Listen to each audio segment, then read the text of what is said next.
समीर अपनी बीवी और बच्चों के साथ काफ़ी समय बाद गांव जा रहा था। तभी समीर के बेटे ऋषि ने पूछा, पापा, आप कभी पहले अपने गांव क्यों नहीं आए? तो समीर ने कहा, कुछ खास नहीं, बस आने का टाइम नहीं मिला और ऐसी कोई वजह भी नहीं थी। रास्ते में समीर की नज़र एक खंडर पर पड़ी। समीर वहां गाड़ी रोकना तो नहीं चाहता था, पर बच्चों की जिद के आगे उसकी एक न चली और समीर को गाड़ी रोकनी पड़ी। फिर सब गाड़ी से उतरकर वहां घूमने लगे। खंडर के किनारे पर एक बड़ी सी घंटी लगी हुई थी, जिसे समीर घूरने लगा और पुराने दिनों को याद करने लगा। और तभी समीर के कानों में एक आवाज आई, समीर, समीर। समीर बेसुध होकर आगे की तरफ बढ़ ही रहा था कि तभी वहां बड़ी सी घंटी बजने लगी और हवा भी इतनी तेज चल रही थी कि सबको लगा, हो ना हो यह हवा से ही हिल रही होगी। सब लोग तुरंत गाड़ी में बैठे और घर की तरफ निकल गए। दरअसल समीर गांव आना तो नहीं चाहता था, लेकिन उसे घर वालों की बहुत याद आ रही थी और इसीलिए वह गांव आ गया। एक दिन समीर घर के बाहर बैठा चाय पी ही रहा था कि तभी एक हवा का झोंका समीर के हाथ पैरों को ठंडा कर गया। समीर को ऐसा लगा जैसे वो यहाँ हो ही ना। उसका शरीर ठंडा पड़ता जा रहा था और तभी समीर को अपने सामने एक आकृति दिखाई दी, जो घर से बाहर जंगल की ओर जा रही थी। समीर ने उठकर उस आकृति का पीछा किया। हवा काफी तेज होने के कारण उसे कुछ साफ दिखाई नहीं दे रहा था। उस आकृति का पीछा करते करते समीर कब जंगल में काफी अंदर चला गया, उसे पता ही नहीं चला। समीर ने रुककर चारों ओर नजर दौड़ाई तो कहीं कोई नहीं था। दूर दूर तक बस जंगल ही जंगल। तभी अचानक उसके सर पर कुछ गिरा। समीर ने हाथ लगाकर देखा तो पाया वह किसी का खून था। समीर ने जब ऊपर देखा तो उसने पाया एक भयानक सी दिखने वाली औरत ठीक उसके सर के ऊपर पेड़ पर बैठी है। समीर के ऊपर देखते ही वह औरत समीर की ओर लगी और यह देख समीर पूरी ताकत लगाकर वहां से भाग निकला। दूसरी ओर समीर का बेटा ऋषि गांव में घूम ही रहा था कि तभी ऋषि की नज़र एक शीशे पर पड़ी। ऋषि ने शीशे में देखा कि ठीक उसके पीछे कोई खड़ा है। ऋषि ने जैसे ही पलट कर देखा तो सच में वहां कोई खड़ा था। वह एक लड़की थी जो बस ऋषि को देखे जा रही थी। वह पलटी और जाने लगी और फिर ऋषि भी उसके पीछे पीछे जाने लगा। वो लड़की धीरे धीरे चलती हुई एक घर के अंदर चली गई। ऋषि भी उस लड़की के पीछे पीछे उस घर में चला गया और फिर ऋषि के अंदर जाते ही उस घर का दरवाजा बंद हो गया। ऋषि पूरे घर में इधर उधर देखने लगा तो ऋषि की नज़र एक कोने में पड़ी। वहाँ एक लॉकेट रखा था। ऋषि ने लॉकेट को उठाकर खोला तो उसमें ऋषि के पिता और उस लड़की की तस्वीर दिखी। ऋषि ने सामने दीवार पर देखा तो उसी लड़की की एक बड़ी सी तस्वीर दिखाई। तस्वीर के ठीक नीचे एक तारीख लिखी हुई थी, 1980। ऋषि अपने आप से कहने लगा, अगर यह तारीख 1980 है तो इतने सालों बाद भी यह लड़की अभी भी ऐसे ही कैसे दिखती है? कहीं यह लड़की कोई प्रेत तो नहीं?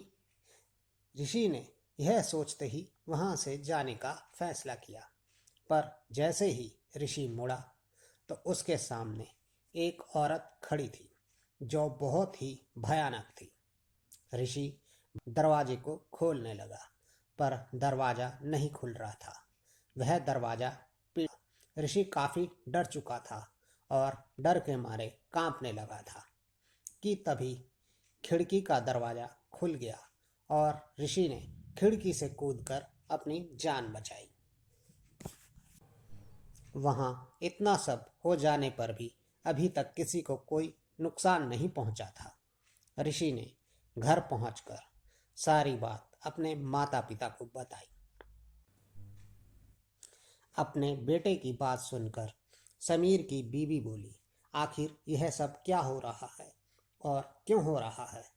उसकी बात सुनकर समीर ने सबको सच बताने का फैसला किया। समीर ने बताया, पूजा और मैं एक दूसरे को बहुत प्यार करते थे और शादी करना चाहते थे, पर मेरे घर वाले हम दोनों की शादी के खिलाफ थे क्योंकि पूजा छोटी जात से थी। और फिर हम दोनों ने भागकर शादी करने का फैसला किया और उस दिन मैं पूजा का इंतज़ार कर रहा था, पर वह नहीं आई। दरअसल जब पूजा की माँ को यह बात पता चली तो उसने पूजा को मारकर खुद भी आत्महत्या कर ली और मरने से पहले उसने लिखा था वह वापस आएगी और बदला लेगी। यह सब बताने के बाद समीर ने कहा, हम लोग कल सुबह ही यहाँ से चले जाएंगे, बस आज रात की ही बात है। फिर रात में सब लोग सो गए। समीर का बेटा ऋषि आराम से सो रहा था कि अचानक उसकी आंख खुल गई और उसने अपने सामने उसी लड़की को पाया जो उसे कुछ कहना चाह रही थी। ऋषि काफ़ी डर रहा था। इससे पहले कि ऋषि कुछ कहता, वह लड़की बोली, तुम्हें मेरी मदद करनी होगी। ऋषि ने कहा, क्यों करूं मैं तुम्हारी मदद? तुम तो मुझे मारना चाहती हो। तो वह लड़की बोली, नहीं, मैं तुम्हें मारना नहीं चाहती। मैंने तो उस कमरे की खिड़की खोली थी ताकि तुम भाग सको, और मैं तुम्हें घर तक इसलिए लेकर आई थी ताकि मैं तुम्हें अपनी सारी सच्चाई बता सकूं। तो फिर ऋषि ने पूछा, वह कौन है जो मुझे मारना चाहता है? तो पूजा ने बताया, वह मेरी माँ है। अगर मैंने उन्हें नहीं रोका तो वह तुम्हारे पूरे परिवार को खत्म कर देगी। ऋषि ने कहा, आखिर मेरे परिवार ने तुम्हारी माँ का क्या बिगाड़ा है जो वह हमें मारना चाहती है? तो पूजा बोली, मैं तुम्हें सब बता दूंगी, लेकिन अभी मेरे पास समय नहीं है और मैं चाहकर भी उस जगह नहीं पहुंच सकती जहां मेरी माँ समीर को मारने वाली है। तुम्हें मेरी मदद करनी होगी।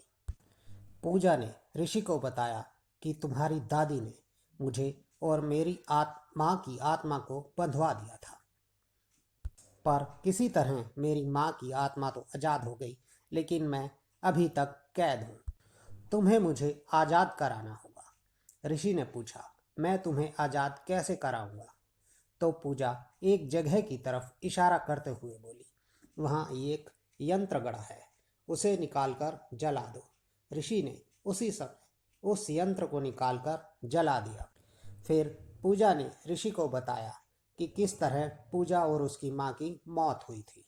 पूजा ने बताया, यह उस दिन की बात है जब मैं और तुम्हारे पिता हम दोनों भागने वाले थे। पूजा समीर के पास आ ही रही थी कि समीर के भाइयों ने उसे पकड़ लिया और उसे और उसकी माँ दोनों को मार डाला और पूरे गांव में यह खबर फैला दी कि उसकी माँ ने उसे मारकर खुदकुशी कर ली है।